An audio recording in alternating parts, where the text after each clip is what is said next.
Hi Leo, welcome pa sa ating channel at ito ang inyong Daily Gabay Tarot Reading for October 3, 2024. Please be reminded kung naka-resonate kayo, comment down. Kung hindi kayo naka-resonate, ibigay niyo po sa iba kasi channel reading po ito. This is for you Leo, ngayong October 3, 2024. Sobrang ingay po ngayon kasi sobrang lakas ng ulan. Oo, so focus kayo sa akin ha, lakasan ko lang yung volume nito. Focus kayo sa mensahe ngayon para may makuha kayong gabay ngayon. Okay, Leo?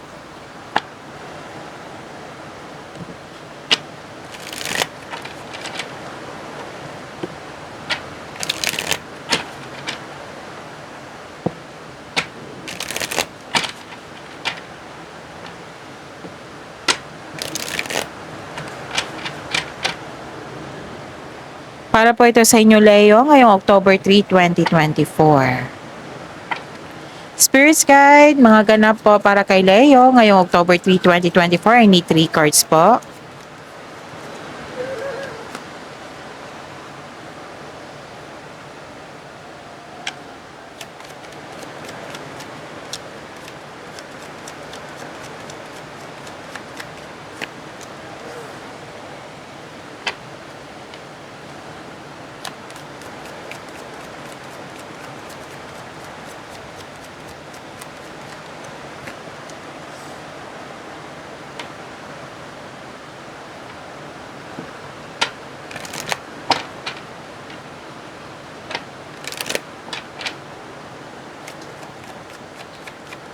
Spirits Guide, mensahe niyo po para kay Leo ngayong October 3, 2024. I need 2 cards po.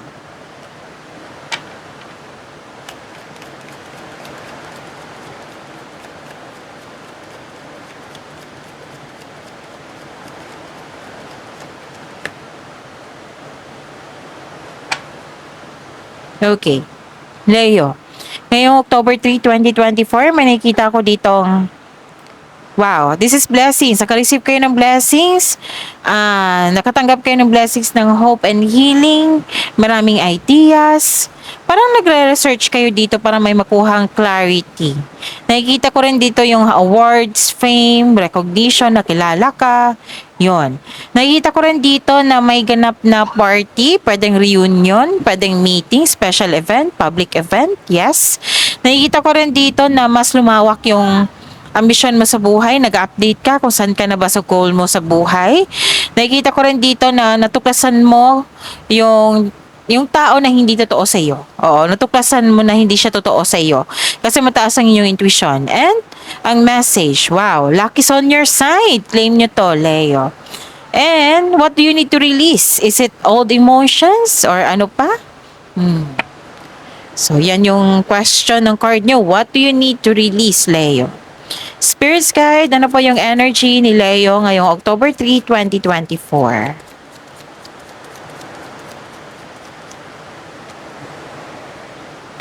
And the clarification of this card po.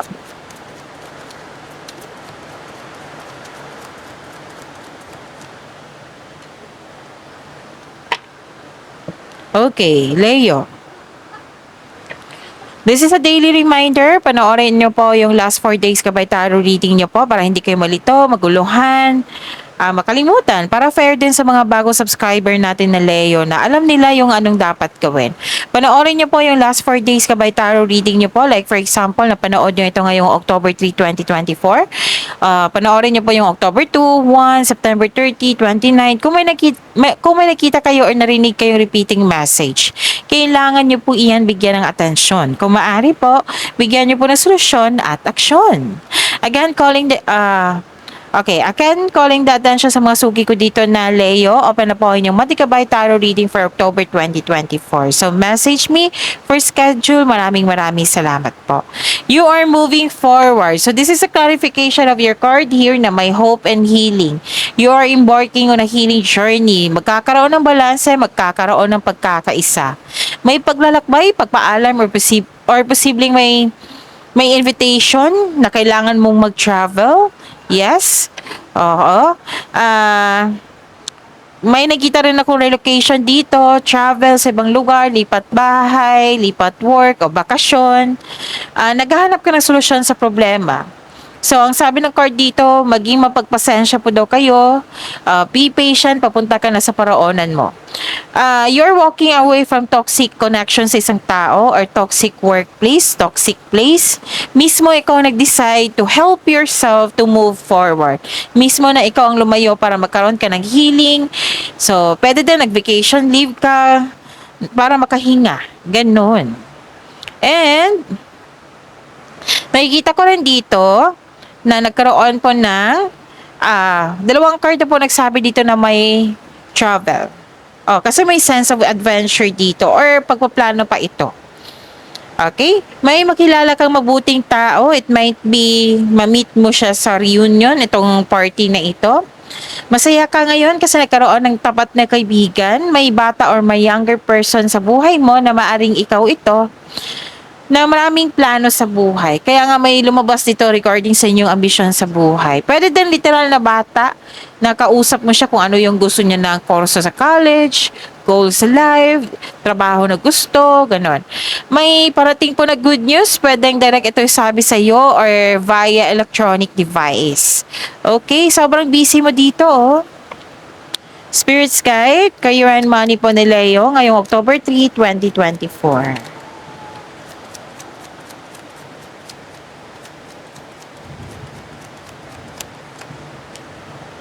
And the clarification of this card po.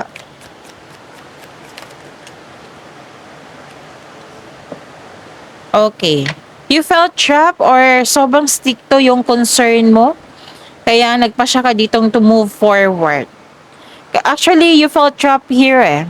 Parang nakatali ka sa isang sitwasyon, parang nakatali ka sa isang tao. Oo. Pero nakawala ka dito. Kasi ang sabi ng card dito, nasa iyo po yung sagot sa inyong mga katanungan. Kayo lang po yung makapagbigay laya sa inyong sarili dyan, sa yung emotion or you felt trapped kasi. Parang hindi ka makawala. Ganon. Parang nagtatrabaho ka sa isang kumpanya na hindi mo gusto at nawawalan ka ng pag-asa o baka natatakot kang umalis sa position mo kasi ayaw mong mabigo o magkamali sa decision mong mag-level up. Okay, balansehin niyo po daw yung kaperahan nyo, sabi ng card. At humingi kayo ng guide kay God para mapalaya mo ang sarili mo sa takot na nararamdaman mo. Actually, ikaw lang po yung makawala dyan sa nararamdaman mo, sabi ng card. Kaya nga may nakita ko dito sa energy nyo na you are helping yourself to move forward. Okay? Sanang klarong-klaro yung boses ko, no? Lakasan ko lang yung boses ko, pati yung volume nito. Okay. Sa sobrang lakas ng ulan. Okay. So, yun. 'Di ba? You're helping yourself. You are willing to help yourself para maka-move forward. Ito na yung natanggap mo. Success plus enjoyment. Okay? Nagkaroon ng solitude. Okay. A time of enjoyment and you are feeling safe. Naging wais ka sa pag-handle yung finances. Oo. Hindi ka madamot at the same time. Naging yung very thoughtful mo, very generous mo sa kapwa mo. So, bakasyon na naman yung nakikita ko dito. It might be nagbakasyon kayo ngayon or nagpaplano pa lang. May nakita po akong promotion po dito.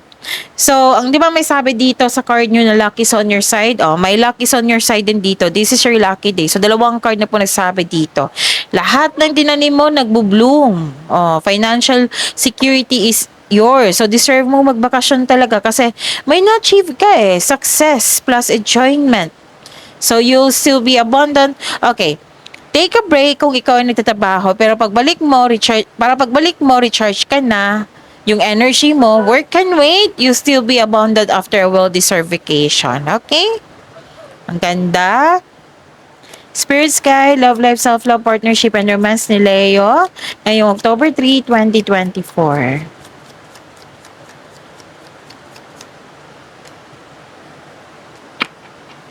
And the clarification of this card po.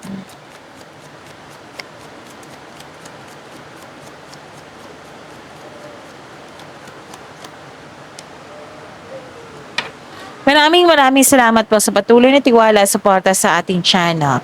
At maraming salamat din po sa mga hindi nag-skip ng ads. May lumabas dyan sa screen nyo ngayon. Panoorin nyo po. Kung gusto nyo po iyan, then follow instruction. Another card na may special event. 'Di ba? Dito, nasabi ko, special event, reunion, party. Dito rin. Hanggang dito. Pwedeng nagbakasyon kayo, no? Para mag-attend ng special event. Pwedeng ganun. Nakita ko dito yung celebration, togetherness. Sa mga single dyan, maaaring makatagpo ka ng new partner through friends. Wow. Para sa mga relasyon sa buhay mag-asawa, nag-group date kayo. Maaaring monthsary, anniversary, or achievement na fulfill. Kaya nag-decide kayong lumabas para mag-celebrate. Okay. Basta celebration po ito. Okay? So, yun.